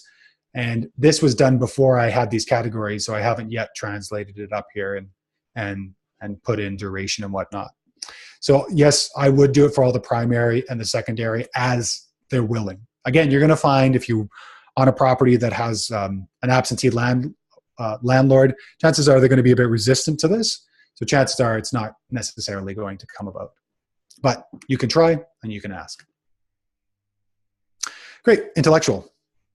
So I'm going to give you an example, and I want you to come back to this example because you're all going to ask me this question a number of times. I went out to Vancouver Island to learn how to natural build. And what brought me there was a bunch of cultural capitals and a lot of spiritual capitals.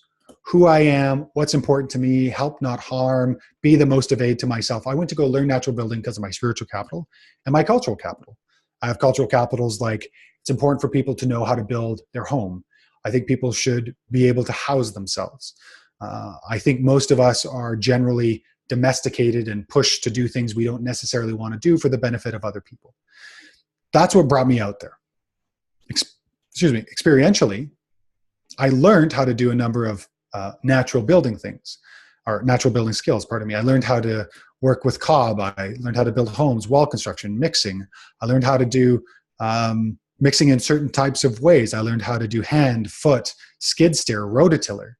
You know, those are all the skills, the experiential I had. But the intellectual, that's the stuff that you still have. That's the stuff you can still think of and you can still come back to.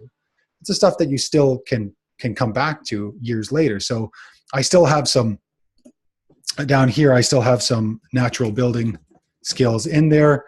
And if I was going to be very specific, I would say, yeah, I can still mix cob and I can probably still build walls, but I don't necessarily remember completely how to build an oven, for example. So this is the things that are still with you, that are still active, you still have conversations on.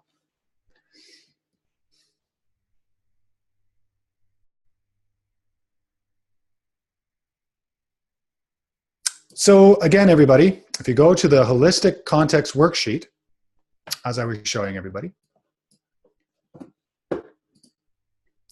if you go to here for the inventory sheet, you're going to get to the inventory sheet. And I'm happy to send it as Susan is asking as well. But there's internal ways to access this and there's external ways. So basically you can access it from as many points as possible. So you make sure you can get it. So that was sent to all panelists again. So I'm just going to change panelists to everybody.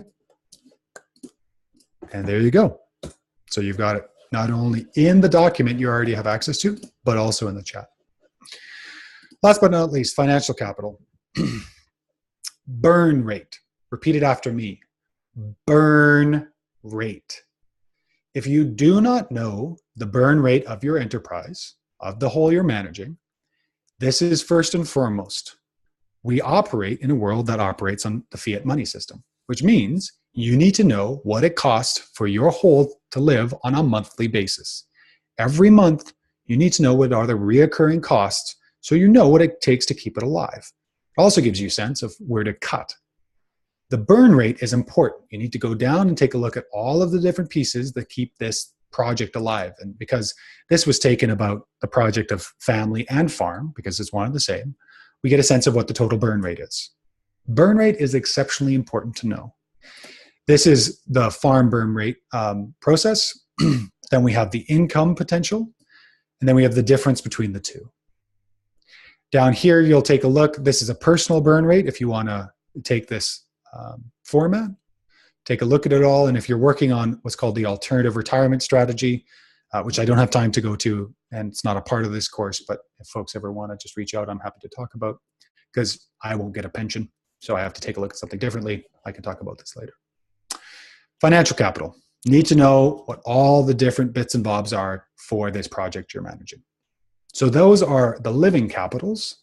Those are the cultural capitals, spiritual capitals, the social, material, experiential, intellectual, and financial capitals. Again, I don't expect you to have this all done for next week, but I would, if I were you, in your situation, knowing what I know now, dedicate 10 to 20 minutes a day and just do a little bit and slowly work on this. I'm going to keep going. There's probably going to be questions, but I'm going to keep going because I want to make sure we get through the whole process so that way you guys are good to go for this week. So let's go back to our presentation. Greg, you're most welcome. We're going to go to the context.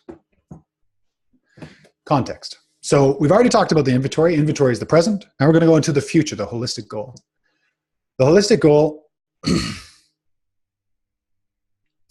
has 4 parts. Statement of purpose, big Y, quality of life statements, little y, behaviors and systems, what you have to do, and future indicators, how you'll know. X, Y, Z, or Z for those of you that speak differently than I. Statement of purpose.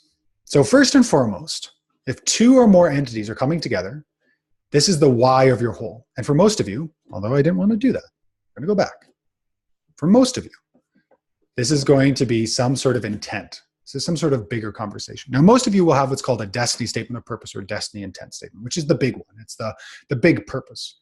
And I also work with what is called a daily statement of purpose, which has me take the major weak link in my whole today and turn it into a positive. So currently I'm back on my computer after a lot of time off because I took a lot of time off and now I have to sit at the computer to make sure I get a bunch of stuff done.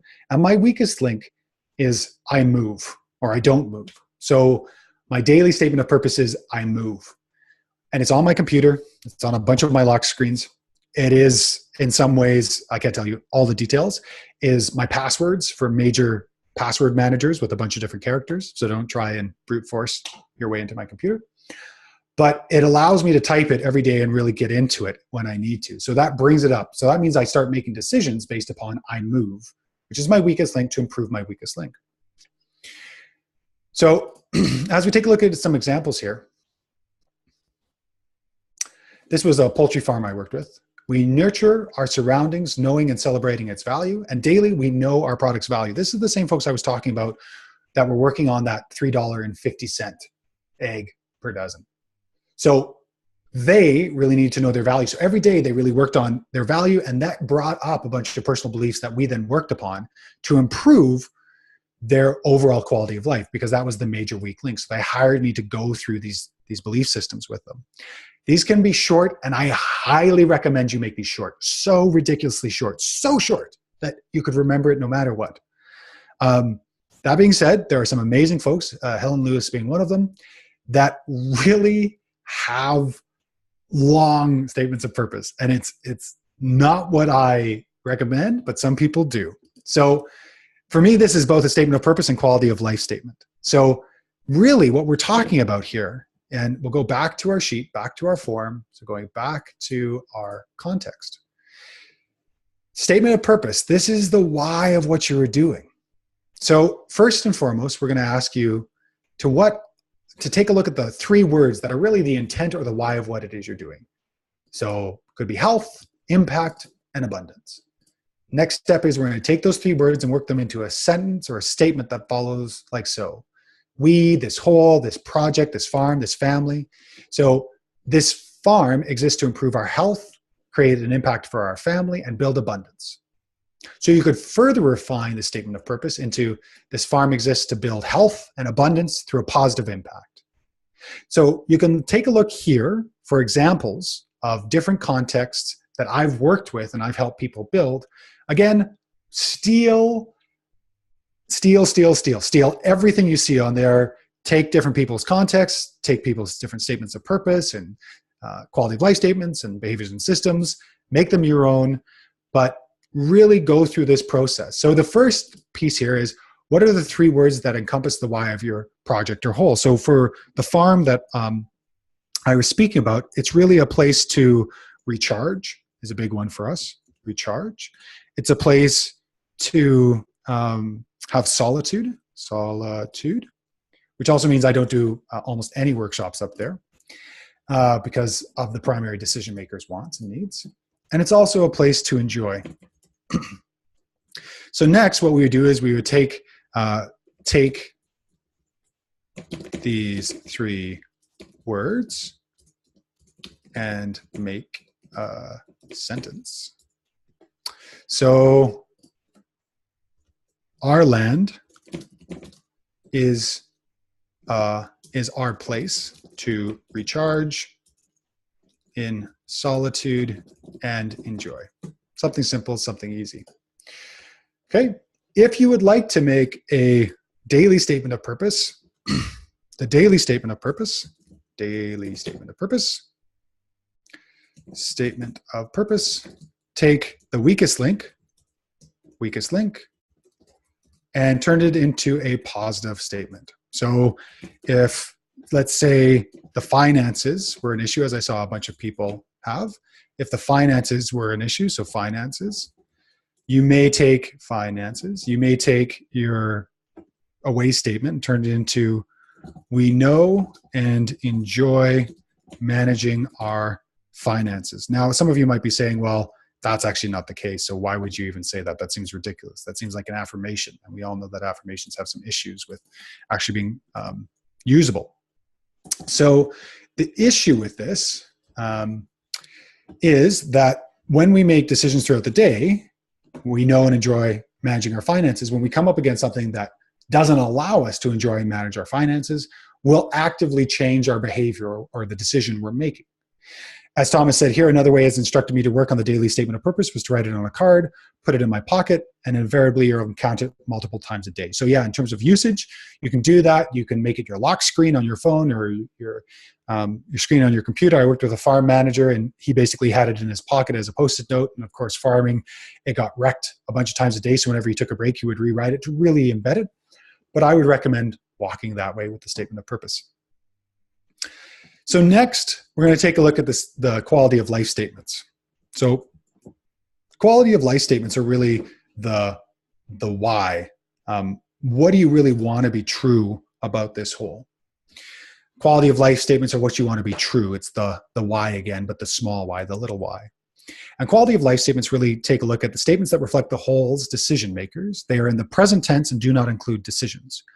One of the ways I've done this in the past is I've had folks create what's called a wheel assessment, and this can be of the whole or it can be of a number of different categories that are important to you in your project. If finances is too broad a topic and you need to talk about promotion and you need to talk about resource conversion, if you need to talk about different aspects, add different areas here.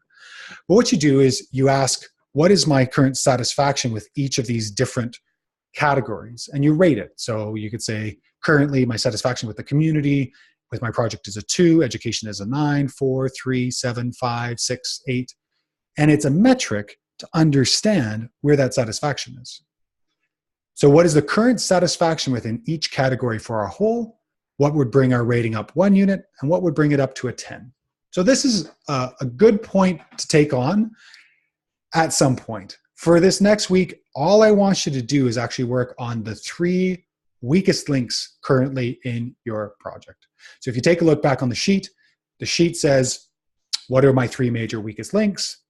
And you write them as if you're speaking about the issue or the problem. So my weakest link is I don't have enough time, I'm not managing properly, I don't have enough finances. And then you turn those into positive statements. You turn those into toward statements versus away statements, let's say. So you can use the categories to build quality of life statements to show your values.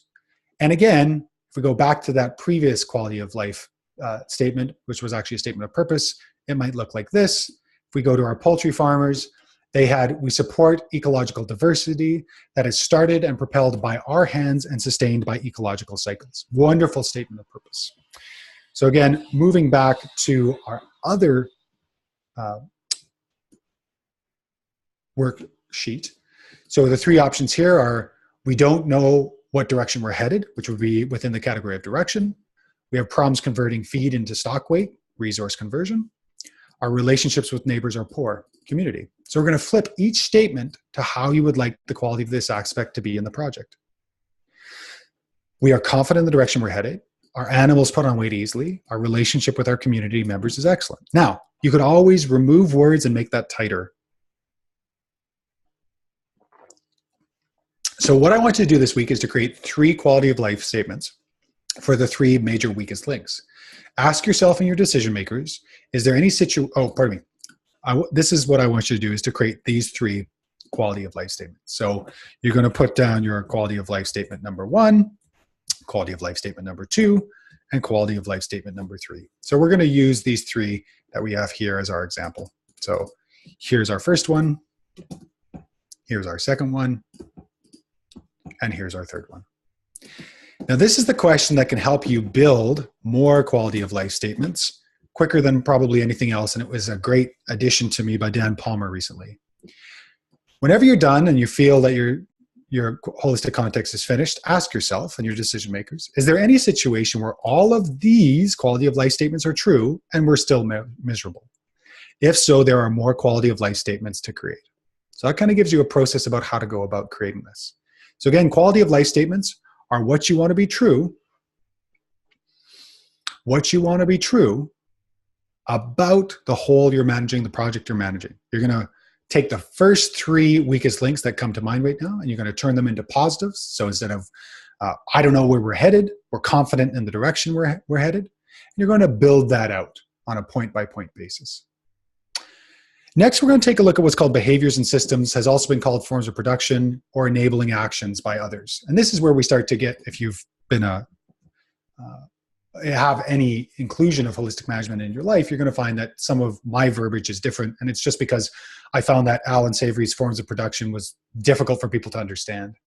And in the business design work I do, I help people to build behaviors and systems to build the things they want to do to be efficient in their business. And this is a really important point that I recently picked up from total immersion swimming coach Terry McLaughlin, who unfortunately recently passed, was that the shape of the vessel is more important than the engine size. And that's a really important piece. What is the shape of the enterprises that you are operating within this process that comes about? So it's an important piece to not worry so much about the horsepower all the time, but actually the shape. Great, so we're going to take a look at behaviors and systems next, which is of course why or how, what do you have to do? And behaviors and systems are what the decision makers in the whole must do or adopt to ensure that what they want comes about. Doesn't include decisions or actions, so it's not we use QuickBooks. It may be we use good accounting software, reliable accounting software, but it's not a decision yet. It's in the present tense, so you actively do it. It's not we will or will find or we should. It's currently active. And it's the action plan of what you must do. So if you think about holistic goal setting and the statement of purpose and the quality of life, it's really the heart focus. It's the why, it's the core of who we are and the people we are. But then when we get to behaviors and systems, it's really logic. What do you have to do to make it happen? What are the things you actually have to do? And for those linear logic driven folks, I think you'll find that this is a pretty straightforward conversation. So for this example that we were talking about before, we support ecological diversity started and propelled by our hands. Behaviors and systems are, we invest in understanding the cycles on our land. Our lives, business, and land is designed for minimal impact and interference. And we invest in appropriate alternative energy sources and technologies. So those are the behaviors and systems. For Pickett, you'll see that it's quite intense, and there are these big paragraphs. I moved away from paragraphs. I just found it was difficult to find the issues as I was doing troubleshooting. So we'll go back to our worksheet, and you'll see here, if we took this wonderful quality of life statement, confidence or confident in the direction we're headed, and you could even say confidence, actually, so always changing, then our behaviors and systems might be to make sure that this is true, and I just did this on the fly. We meet regularly to assess and set direction. We use effective tools to navigate the whole.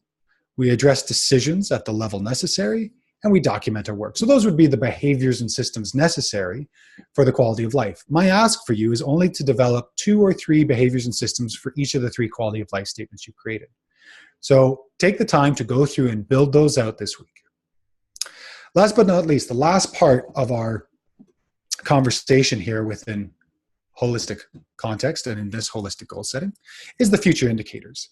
Now, originally this was called future resource base, and Alan said, this is what the future will look like if this was true. And I kept on thinking, well, if this is what the future will look like, it's also the indicators that this is happening. So it became one and the same. It became a monitoring device.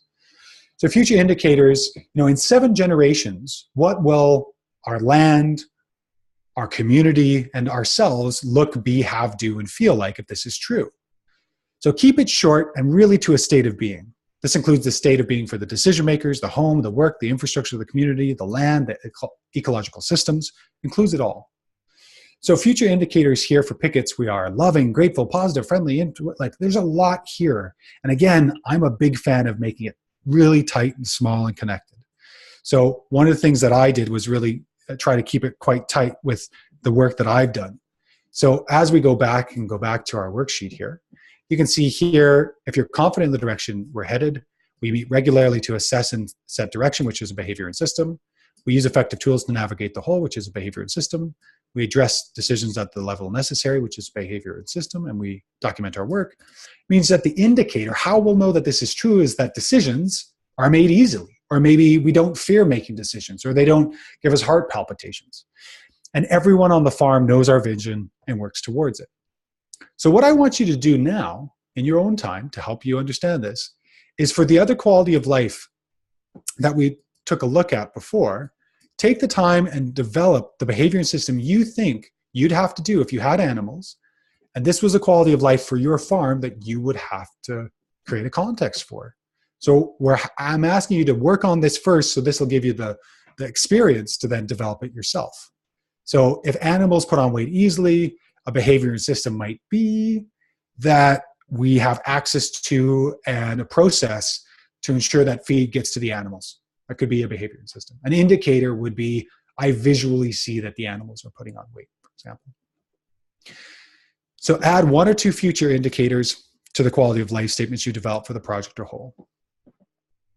So again, the next step is to go through this process this next week and build a very small holistic context. A statement of purpose, a couple of quality of life statements, a couple of behavior systems, and a couple of future indicators. And if you want to be prepared for next week, take these decisions, consider a couple of decisions that the project you're working on is considering and bring those to the next call. Bring those to the next delivery call. So not Thursday, but Sunday. For me, Monday for you, if you're not in the Northern Hemisphere. Or probably not the Northern Hemisphere, just within my time zone.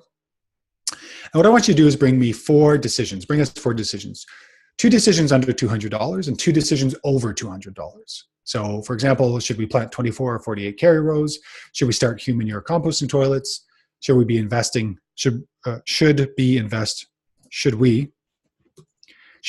a working plan on our project? Should we purchase a new tractor or repair the old one? And this is great because this will bring content necessary for us on Sunday. So over the next week, I'm going to check workplace. I'm going to check workplace twice. I'm going to check it on Tuesday and Thursday. Anybody who's tagged me in a specific question or says, hey, would you take a look at this? I'll take a look at.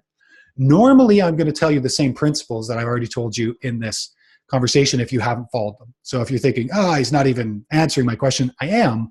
I'm just wanting you to work on a principle level first before I go nitpicking all of it, because really it doesn't matter. It's up to you what you create in your own context. Then on Thursday, we're going to do a Q&A session. And any bigger questions, anything you want me to workshop or go through, we're going to go through point by point by point by point. Then on Sunday, we're going to take a look at the testing questions. We're going to go through testing. And anybody who also has their context created and brings a good decision, we can even start to test your decision against your context, if you so indeed choose. And I'll give you details about that on Thursday and how to get that to me and how we're going to work that. You'll have to give it to me in a certain format so I can use it. Last thing, once you've created your context here, statement of purpose, quality of life statements, behaviors and systems, and future indicators, I want you to create some sort of graphic around it. Could be a piece of paper and a mind map, but I don't want it to just stay on a page like this. I want you to create a graphic of this and throw it up beside wherever you make your decisions or you do your management of your project. I want you to look at it. Why? Because when you look at it, when you speak about it, when you say it out loud, you look at it and you're like, that doesn't make sense. I don't know if I was drinking or what, but that didn't make any sense whatsoever. And this puts it in front of your face versus just being intellectual exercise. So that's a pretty important piece about all of this. So I just saw that there was a quick question from Kevin. I'm just going to pop back here. Do you link up the holistic context planning with the business model canvas? I can see behaviors and systems equal to important activities. So Kevin's speaking to something called business model generator. And in that, there's something called the business model canvas, which is what I use to help farmers and some of our business students develop, some of our one-on-one business students develop their enterprises. Yes, I do, Kevin. This is an entire ecology. The way I work, context, zones of brilliance, limiting beliefs, mindset strengthening, and business design all have interconnections. So that way I can go back and I can mine work that folks have done before, especially cultural capital. If you haven't developed ad copy for the work that you do, your cultural capital can also be thought of as your point of view, the way you look at the world.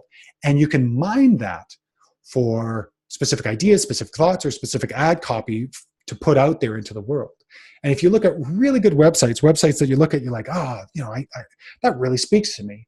You'll find that they're actually speaking about their point of view, which is actually their belief system. So yes, indeed, Kevin, all of this is interconnected in the way I work. Thanks so much for that. Well, that was a huge 2 hours. I downloaded a lot to all of you folks. So there's going to be a lot there. I highly recommend you go back, read through the worksheet, use it as necessary, access the worksheets as necessary, ask questions as you need to. Tom has gone through holistic context with me. As Susan, somebody just wrote, yes, my brain hurts. I'm sure it does. But that's the stretching process that comes in. And the cool thing about life, and I'm a big fan of Nassim Nicholas Taleb, who wrote a brilliant book called Anti-Fragile and came up with this concept of anti-fragility. And really, when you take a look at it, it's about taking a certain amount of dose or a certain amount of exercise to build muscles. And so really, I want you to think about the takeaways from today. And we're going to end with that for the last couple of minutes. I want you to write down in the chat box a takeaway that you took away from today. It could be a snippet, a small nugget. It could be a larger conversation, but one thing you're taking away from today, because it's really important to come back and to come into the conversation we have and to reinforce them and to come back to those successes that we're working on. And in anti-fragility, we talk about creating anti-fragile systems, which means we're going to put the body or the system underneath a bit of load, just like we do with grazing. We're going to move off that system and it's going to come back better than it was before. So again, I really recommend a short duration exercise when going through context, because it's a little bit of effort and then you kind of come back, and a little bit of effort and come back, and a little bit of effort and come back. And if you front load this into your subconscious, you can allow your subconscious to work on this as you go about. So we're going to leave off with a couple of takeaways from Kevin. Learn, do. Need to be honest with yourself. If you're not designing your life, someone else is. Refining my own context so I can help others develop theirs. Absolutely, Rupert. Highest resolution, holistic context development. Consistency versus intensity, as you would say.